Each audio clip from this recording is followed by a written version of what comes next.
पापा अपनी बेटी को कहानी सुना रहे हैं। वो कौन था? कमरे में हल्की रोशनी थी, बाहर हल्की हल्की बारिश हो रही थी और खिड़की पर पानी की बूंदें टप टप गिर रही थीं। पापा, आज मुझे एक स्केरी कहानी सुनाओ ना, दिया ने अपनी रजाई के अंदर दुबकते हुए कहा।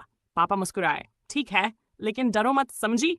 ओके पापा, दिया ने उत्साह से कहा। पापा ने अपनी आवाज धीमी कर ली और कहानी शुरू की। बहुत पहले की बात है, एक गांव में एक लड़का था। नाम था रोहन। वो बड़ा शरारती था, हर बात पर अपनी मम्मी को तंग करता था।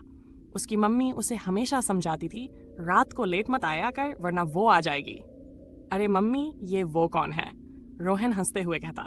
मम्मी बस इतना कहती, अगर वो आई तो तू बच नहीं पाएगा। रोहन ने इसे मजाक समझा। एक रात दोस्तों के साथ खेलते खेलते उसे देर हो गई। घर लौटते हुए रास्ते में एक पुरानी हवेली पड़ी। उस हवेली के बारे में कहा जाता था कि वहां एक विच का साया था।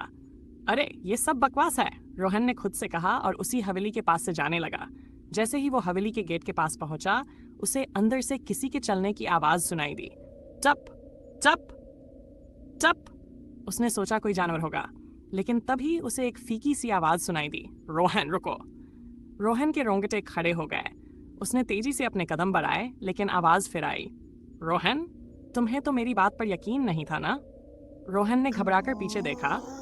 एक अजीब सी परछाई दीवार पर लहरा रही थी। कौन है? रोहन ने कांपते हुए पूछा। परछाई ने हंसते हुए कहा, मैं वो हूं। बस फिर क्या था, रोहन ने अपनी जान बचाकर दौड़ लगाई। घर पहुंचते ही उसने दरवाजा जोर से बंद कर लिया और मम्मी को सारी बात बता दी। मम्मी बोली, अच्छा हुआ तू भाग आया, वरना वो तुझे उठाकर ले जाती।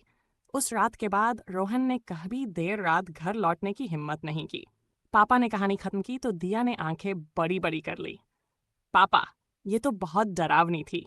पापा हंसते हुए बोले, तो आज से तुम भी कभी लेट नहीं आओगी, है ना? बिल्कुल नहीं।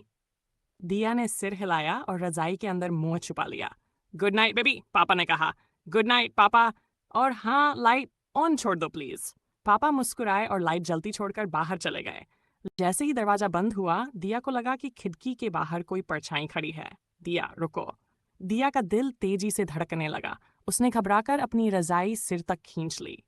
कुछ देर बाद हिम्मत करके उसने धीरे से रजाई से बाहर झांका।